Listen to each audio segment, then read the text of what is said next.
اعوذ باللہ من الشیطان الرجیم بسم اللہ الرحمن الرحیم رب اشرح لی صدری ویسر لی امری واحلل عقدۃ من لسانی یفقہوا قولی ربی زدنی علما۔ الحمدللہ آج ہم سپارہ نمبر 11 کا آغاز کریں گے۔ اس میں ہم سورۃ توبہ کو کمپلیٹ کرنے کے ساتھ ساتھ سورہ یونس کے مضامین کا خلاصہ دیکھیں گے۔ اس پارے میں سب سے پہلے بدوی، صحرائی اور دیہاتی عربوں کا تذکرہ ہے کہ دیہاتی لوگ کفر اور نفاق میں بہت ہی سخت ہیں۔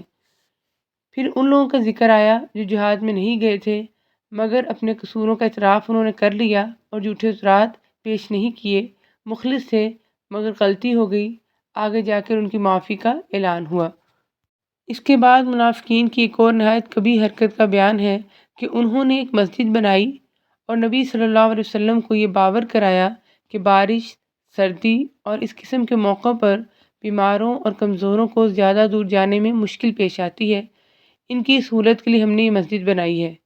آپ صلی اللہ علیہ وسلم وہاں جا کر نماز پڑھیں تاکہ ہمیں برکت حاصل ہو۔ آپ صلی اللہ علیہ وسلم اس وقت تبوک کے لیے پابہ رکاب تھے۔ آپ صلی اللہ علیہ وسلم نے واپسی پر نماز پڑھنے کا وعدہ فرمایا، لیکن واپسی پر وحی کے ذریعے اللہ تعالیٰ نے منافقین کے اصل مقاصد کو بے نقاب کر دیا کہ اس سے وہ مسلمانوں کو نقصان پہنچانا، کفر پھیلانا، مسلمانوں کے درمیان تفرقہ پیدا کرنا اور اللہ اور رسول صلی اللہ علیہ وسلم کے دشمنوں کے لیے کمین گاہ مہیا کرنا چاہتے ہیں۔ اللہ تعالیٰ نے نبی صلی اللہ علیہ وسلم کو کہا کہ آپ اس میں کبھی کھڑے نہ ہوں، البتہ جس مسجد کی بنیاد اول دن سے تقویٰ پر رکھی گئی ہے وہ اس لائق ہے کہ آپ اس میں کھڑے ہوں۔ اس میں ایسے آدمی ہیں کہ خوب پاک ہونے کو پسند کرتے ہیں اور اللہ تعالیٰ خوب پاک ہونے والوں کو پسند کرتا ہے۔ اب ہم سورت کے بالکل آخری حصے میں ہیں۔ آیت نمبر 111 ہمارے لیے مشعل راہ اور ہمارے لیے اصول ہے۔ اللہ تعالیٰ فرماتے ہیں، بلا شبہ اللہ تعالیٰ نے مسلمانوں سے ان کی جانوں کو اور ان کے مالوں کو اس بات کے عوض میں خرید لیا ہے کہ ان کو جنت ملے گی، تو تم لوگ اپنی اس تجارت پر جس کا معاملہ تم نے ٹھہرایا ہے خوشی مناؤ اور یہ بڑی کامیابی ہے۔ اور پھر اللہ تعالیٰ اس سودے کو کرنے والے مومنین کی صفات بیان کر رہے ہیں کہ وہ ایسے ہیں جو توبہ کرنے والے، عبادت کرنے والے، حمد کرنے والے، روزہ رکھنے والے، یہ راہ حق میں سفر کرنے والے، رکوع اور سجدہ کرنے والے، نیک باتوں کی تعلیم کرنے والے اور بری باتوں سے باز رکھنے والے اور اللہ کی حدوں کا خیال رکھنے والے ہیں۔ اللہ تعالیٰ بھی ہمیں ایسی تجارت کرنے کی توفیق عطا فرمائے۔ پھر اگلی آیت میں مشرکین کے لیے دعائے مغفرت کرنے سے منع کیا گیا۔ ارشاد ہوتا ہے، پیغمبر کو اور دوسرے مسلمانوں کو جائز نہیں کہ مشرکین کے لیے مغفرت کی دعا مانگیں، اگرچہ وہ رشتہ دار ہی ہوں، اس امر کے ظاہر ہو جانے کے بعد کہ یہ لوگ دوزخی ہیں۔ آیت نمبر 122 میں ایک بات ہمیں سمجھائی گئی کہ سو ایسا کیوں نہ کیا جائے کہ ان کی ہر بڑی جماعت میں سے ایک چھوٹی جماعت جایا کرے تاکہ وہ دین کی سمجھ بوجھ حاصل کریں اور تاکہ یہ لوگ اپنی قوم کو جب تک وہ ان کے پاس نہ آئیں ڈرائیں تاکہ وہ ڈر جائیں۔ پھر آخری حصے میں نبی کریم صلی اللہ علیہ وسلم کی درد مندی اور خیر خواہی کا تذکرہ ہے کہ تمہارے پاس ایک ایسے پیغمبر تشریف لائے ہیں جو تمہاری جنس سے ہیں، جن کو تمہاری مضرت کی بات نہایت گراں گزرتی ہے، وہ تمہاری منفعت کے بڑے خواہش مند رہتے ہیں، ایمان والوں کے ساتھ بڑے ہی شفیق اور مہربان ہیں۔ بسم اللہ الرحمن الرحیم۔ آگے سورہ یونس کا آغاز ہو جاتا ہے۔ اس کا زمانہ نزول دیکھیں تو یہ ہے کہ مکی دور کے آخری حصے میں یہ صورت نازل ہوئی جب مشرکین مکہ کی مخالفت بہت شدید ہو چکی تھی۔ اس کی کل آیات 109 ہیں اور 11 رکوع ہیں۔ آیات نمبر 1 اور 2 میں اللہ تعالیٰ نے سب سے پہلے یہ بتایا کہ یہ پرحکمت کتاب کی آیتیں ہیں۔ کیا ان لوگوں کو اس بات سے تعجب ہوا کہ ہم نے ان میں سے ایک شخص کے پاس وحی بھیج دی کہ سب آدمیوں کو ڈرائیے اور جو لوگ ایمان لے آئے ان کو یہ خوشخبری سنائیے کہ ان کے رب کے پاس ان کو پورا اجر و مرتبہ ملے گا۔ اس کے بعد کافروں کے اس الزام کا ذکر کیا گیا کہ انہوں نے کہا کہ یہ شخص تو بلا شبہ صریح جادوگر ہے۔ آیات نمبر 3 to 20 میں اللہ تعالیٰ کی خالقیت اور ربوبیت کے دلائل دیے گئے ہیں۔ ارشاد ہوتا ہے کہ بلا شبہ تمہارا رب اللہ ہی ہے جس نے آسمانوں اور زمین کو 6 روز میں پیدا کر دیا، پھر عرش پر قائم ہوا، وہ ہر کام کی تدبیر کرتا ہے، اس کی اجازت کے بغیر کوئی اس کے پاس سفارش کرنے والا نہیں۔ ایسا اللہ تمہارا رب ہے سو تم اس کی عبادت کرو، کیا تم پھر بھی نصیحت نہیں پکڑتے؟ تم سب کو اللہ ہی کے پاس جانا ہے، اللہ نے سچا وعدہ کر رکھا ہے، بے شک وہی پہلی بار بھی پیدا کرتا ہے پھر وہی دوبارہ بھی پیدا کرے گا تاکہ ایسے لوگوں کو جو کہ ایمان لائے اور انہوں نے نیک کام کیے انصاف کے ساتھ جزا دے، اور جن لوگوں نے کفر کیا ان کے واسطے کھولتا ہوا پانی پینے کو ملے گا اور دردناک عذاب ہوگا ان کے کفر کی وجہ سے۔ وہ اللہ تعالیٰ ایسا ہے جس نے آفتاب کو چمکتا ہوا بنایا اور چاند کو نورانی بنایا، اس کے لیے منزلیں مقرر کیں تاکہ تم برسوں کی گنتی اور حساب معلوم کر لیا کرو۔ اللہ تعالیٰ نے یہ چیزیں بے فائدہ پیدا نہیں کیں، وہ یہ دلائل ان کو صاف صاف بتلا رہا ہے جو دانش رکھتے ہیں۔ آیات نمبر 7، 8 اور 9 ہمارے عمل کو جگانے والی آیات ہیں۔ ان کو پڑھ کر ہم اپنے لیے اس میں سے اصول بھی نکالتے ہیں۔ اللہ تعالیٰ ان آیات میں ارشاد فرما رہے ہیں، جن لوگوں کو ہمارے پاس آنے کا یقین نہیں ہے اور وہ دنیا کی زندگی پر راضی ہو گئے ہیں اور اس میں دل لگا بیٹھے ہیں، اور جو لوگ ہماری آیتوں سے غافل ہیں، ایسے لوگوں کا ٹھکانہ ان کے اعمال کی وجہ سے دوزخ ہے۔ یقیناً جو لوگ ایمان لائے اور انہوں نے نیک کام کیے، ان کا رب ان کو ان کے ایمان کے سبب ان کے مقصد تک پہنچا دے گا، نعمت کے باغوں میں جن کے نیچے نہریں جاری ہوں گی۔ اب ہم دیکھتے ہیں کہ اللہ تعالیٰ ناکام لوگوں کی نشانیاں کیا بتاتے ہیں، کہ اللہ تعالیٰ سے ملاقات کو بھولے ہوئے ہیں، دنیا کی زندگی میں مگن ہے اور دنیا کا نفع اور فائدہ ہی ان کا اصل مقصد ہے، اور اللہ تعالیٰ کی دن رات کی نشانیوں پر جب غور نہیں کرتے تو وہ ناکام ہیں۔ اور جنتی لوگوں کی اللہ تعالیٰ کیا صفات بتاتے ہیں کہ ایمان بھی لاتے ہیں اور نیک عمل بھی کرتے ہیں، اور ایمان کی بدولت اللہ تعالیٰ انہیں صراط مستقیم پر چلاتا ہے۔ اب یہاں ہم دوبارہ ایمان کی تعریف دیکھ لیتے ہیں کہ ایمان محض اقرار کرنا نہیں، بلکہ وہ ایمان ہے جس کی طاقت سے انسان کا اخلاق اور عمل بدل جائے۔ اس کے بعد اللہ تعالیٰ ارشاد فرما رہے ہیں کہ خالص دنیا دار لوگ جو آخرت کے منکر ہیں، وہ حضور صلی اللہ علیہ وسلم اور قرآن پاک کی اس دعوت کو مسترد کر دیتے ہیں۔ یہ غافل ہیں، سرکش لوگ ہیں، اور ان کے لیے دنیا کی زندگی بڑی خوشنما ہے۔ اللہ تعالیٰ فرماتے ہیں کہ ان کو پہلے کی اقوام کی ہلاکت سے سبق لینا چاہیے۔ پھر ارشاد ہوتا ہے، اور جب انسان کو کوئی تکلیف پہنچتی ہے تو ہم کو پکارتا ہے، لیٹے بھی، بیٹھے بھی، کھڑے بھی۔ پھر جب ہم اس کی تکلیف اس سے ہٹا دیتے ہیں تو وہ ایسا ہو جاتا ہے کہ گویا اس نے اپنی تکلیف کے لیے جو اسے پہنچی تھی کبھی ہمیں پکارا ہی نہ تھا۔ ان حد سے گزرنے والوں کے اعمال کو ان کے لیے اسی طرح خوشنما بنا دیا گیا ہے۔ منکرین آخرت کا رسول اللہ صلی اللہ علیہ وسلم سے یہ مطالبہ بھی بیان کیا گیا، یوں کہتے ہیں کہ اس کے سوا کوئی دوسرا قرآن لائیے یا اس میں کچھ ترمیم کر دیجئے، اور اس مطالبے کا جواب یہ دیا گیا کہ آپ صلی اللہ علیہ وسلم یوں کہہ دیجئے کہ مجھے یہ حق نہیں کہ میں اپنی طرف سے اس میں ترمیم کر دوں، اور اللہ تعالیٰ پر جھوٹ نہیں باندھا جا سکتا۔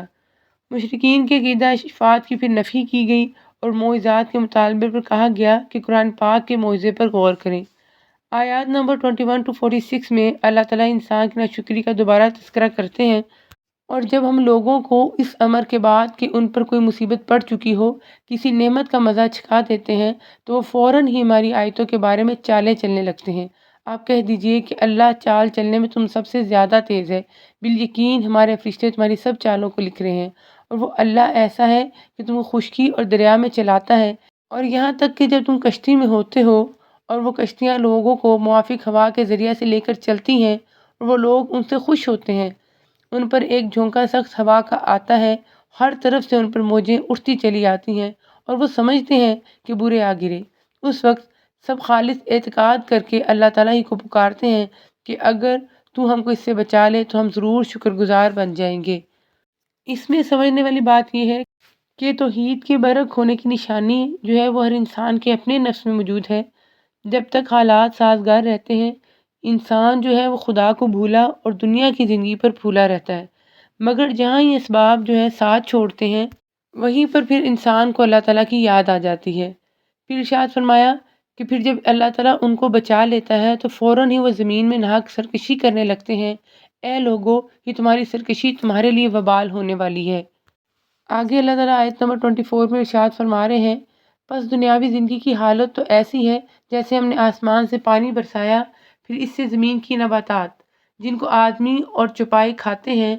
خوب گنجان ہو کر نکلی، یہاں تک کہ جب وہ زمین اپنی رونق کا پورا حصہ لے چکی اور اس کی خوب زیبائش ہو گئی، اس کے مالکوں نے سمجھ لیا کہ اب ہم اس پر بالکل قابض ہو چکے، تو دن میں یا رات میں اس پر ہماری طرف سے کوئی حکم یعنی عذاب آ پڑا، سو ہم نے اس کو ایسا صاف کر دیا کہ گویا کل وہ موجود ہی نہ تھی۔ ہم اسی طرح آیات کو صاف صاف بیان کرتے ہیں ایسے لوگوں کے لیے جو سوچتے ہیں۔ پھر اللہ تعالیٰ آگے انسانوں کو یہ دعوت دیتے ہیں کہ وہ دارالسلام یعنی جنت یعنی سلامتی کے گھر کی طرف آئیں، اور لوگوں کو یہ سوچنا چاہیے کہ وہ اصحاب الجنہ میں شامل ہونا چاہتے ہیں یا اصحاب النار میں۔ پھر قیامت کا احوال بتایا گیا، توحید پر مزید دلائل دیے گئے، اور اللہ کے علاوہ جو لوگوں نے شریک بنا رکھے ہیں ان کے درمیان موازنہ کر کے بتایا گیا کہ آپ یوں کہیے کہ کیا تمہارے شرکاء میں کوئی ایسا ہے جو پہلی بار بھی پیدا کرے پھر دوبارہ بھی پیدا کرے؟ آپ کہہ دیجئے کہ اللہ ہی پہلی بار پیدا کرتا ہے، پھر وہی دوبارہ بھی پیدا کرے گا، پھر تم کہاں پھرے جاتے ہو؟ پھر یہ بھی بتایا گیا کہ اور یہ قرآن ایسا نہیں ہے کہ اللہ کی وحی کے بغیر اپنے ہی سے گھڑ لیا گیا ہو، بلکہ یہ تو ان کتابوں کی تصدیق کرنے والا ہے جو اس سے پہلے نازل ہو چکی ہیں، اور کتاب کی تفصیل بیان کرنے والا ہے، اس میں کوئی بات شک کی نہیں کہ رب العالمین کی طرف سے ہے۔ کیا یہ لوگ یوں کہتے ہیں کہ آپ نے اس کو گھڑ لیا ہے؟ آپ کہہ دیجئے تو پھر تم اس کی مثل ایک ہی صورت لاؤ، اور جن غیر اللہ کو بلا سکو بلا لو اگر تم سچے ہو۔ اور نبی کریم صلی اللہ علیہ وسلم کو تسلی دی گئی کہ آپ صلی اللہ علیہ وسلم بہترین طریقے سے کام کر رہے ہیں، مگر یہ لوگ ہی اندھے اور بہرے بنے ہوئے ہیں۔ اور پھر آگے منکرین آخرت کو ڈرایا گیا کہ ان کو وہ دن یاد دلائیے جس میں اللہ ان کو اپنے حضور جمع کرے گا، تو ان کو ایسا محسوس ہوگا گویا وہ دنیا میں سارے دن کی ایک آدھ گھڑی رہے ہوں گے، اور آپس میں ایک دوسرے کو پہچاننے کو ٹھہرے ہوں۔ اور واقعی خسارے میں پڑے وہ لوگ جنہوں نے اللہ کے پاس جانے کو جھٹلایا اور وہ ہدایت پانے والے نہ تھے۔ اگلی آیات 47 to 58 میں یہ بتایا گیا کہ جب کوئی رسول آتا ہے تو اس کے بعد قوموں کا فیصلہ کر دیا جاتا ہے۔ اس پر مشرکین یہ سوال کرتے تھے کہ یہ وعدہ کب ہوگا اگر تم سچے ہو؟ آپ فرما دیجئے کہ میں اپنی ذات کے لیے تو کسی نفع کا اور کسی ضرر کا اختیار رکھتا ہی نہیں، مگر جتنا اللہ کو منظور ہو۔ ہر امت کے لیے ایک معین وقت ہے، جب ان کا وہ معین وقت آ پہنچتا ہے تو ایک گھڑی نہ پیچھے ہٹ سکتے ہیں اور نہ آگے سرک سکتے ہیں۔ قیامت کے متعلق بتایا گیا کہ اس دن لوگ زمین کی ساری دولت فدیے میں دے کر چھوٹنا چاہیں گے، لیکن وہاں عدل و انصاف کے ساتھ بغیر ظلم کے فیصلے کیے جائیں گے، اور ساری دنیا کو مخاطب کر کے اللہ تعالیٰ نے ارشاد فرمایا کہ اے لوگو، تمہارے پاس تمہارے رب کی طرف سے ایک ایسی چیز آئی ہے جو نصیحت ہے، اور دلوں میں جو روگ ہیں ان کے لیے شفا ہے، اور رہنمائی کرنے والی ہے، اور رحمت ہے ایمان والوں کے لیے۔ آپ کہہ دیجئے کہ بس لوگوں کو اللہ کے اس انعام اور رحمت پر خوش ہونا چاہیے، اور اس سے بہت زیادہ بہتر ہے جس کو وہ جمع کر رہے ہیں۔ یہ بہت ہی خوبصورت آیات ہیں، اور یہ قرآن پاک کی قدر و قیمت ہمارے سامنے لے کر آتی ہیں کہ اس سے بڑی اور کوئی نعمت ہمارے پاس نہیں ہے۔ اگلی آیات 59 to 70 میں مشرکین کو ان کے خود ساختہ حلال و حرام بنا لینے پر ٹوکا گیا ہے۔ آپ کہہ دیجئے کہ یہ تو بتاؤ کہ اللہ نے تمہارے لیے جو کچھ رزق بھیجا تھا، پھر تم نے اس کا کچھ حصہ حرام اور کچھ حلال قرار دے لیا۔ آپ پوچھئے کہ کیا تم کو اللہ نے حکم دیا تھا یا اللہ پر افتراء ہی کرتے ہو؟ اور جو لوگ اللہ پر جھوٹ باندھتے ہیں ان کا قیامت کی نسبت کیا گمان ہے؟ واقعی لوگوں پر اللہ تعالیٰ کا بڑا ہی فضل ہے، لیکن اکثر آدمی شکر نہیں کرتے۔ اور نبی کریم صلی اللہ علیہ وسلم کو تسلی دی گئی کو ان کی باتیں غم میں نہ ڈالیں، تمام تر غلبہ اللہ تعالیٰ ہی کے لیے ہے، وہ سنتا جانتا ہے۔ مشرکین جو تھے وہ محض گمان کی بنیاد پر عقیدہ بنائے ہوئے تھے، اور اللہ تعالیٰ کے پاس تو عظیم اور لازوال اختیارات ہیں، اسے کسی اولاد کی ضرورت نہیں، اور جو لوگ اللہ تعالیٰ پر جھوٹ باندھتے ہیں وہ کامیاب نہیں ہوں گے۔ آیات نمبر 71 to 93 میں حضرت نوح علیہ السلام کا تذکرہ آ جاتا ہے کہ حضرت نوح علیہ السلام کی دعوت، دین کی تبلیغ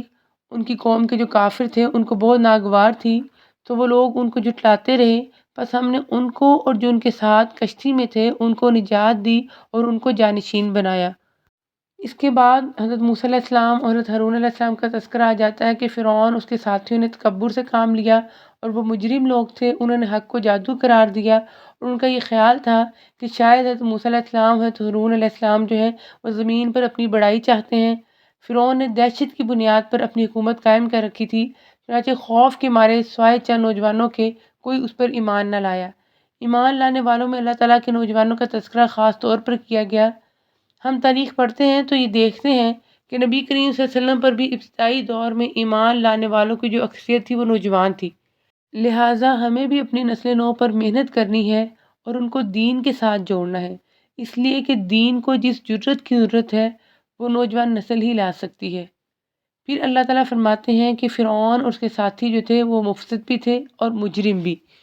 اور ہم نے موسیٰ علیہ السلام ان کے بھائی کے پاس وہی بھیجی کہ تم دونوں اپنے ان لوگوں کے لیے مصر میں گھر برقرار رکھو، اور تم سب اپنے انہی گھروں کو نماز پڑھنے کی جگہ قرار دے لو اور نماز کے پابند رہو، اور آپ مسلمانوں کو بشارت دے دیں۔ جب حضرت موسیٰ علیہ السلام کی دعوت کو فرعون اس کے ساتھیوں نے مسترد کیا تو حضرت موسیٰ علیہ السلام نے ان کے لیے بد دعا کی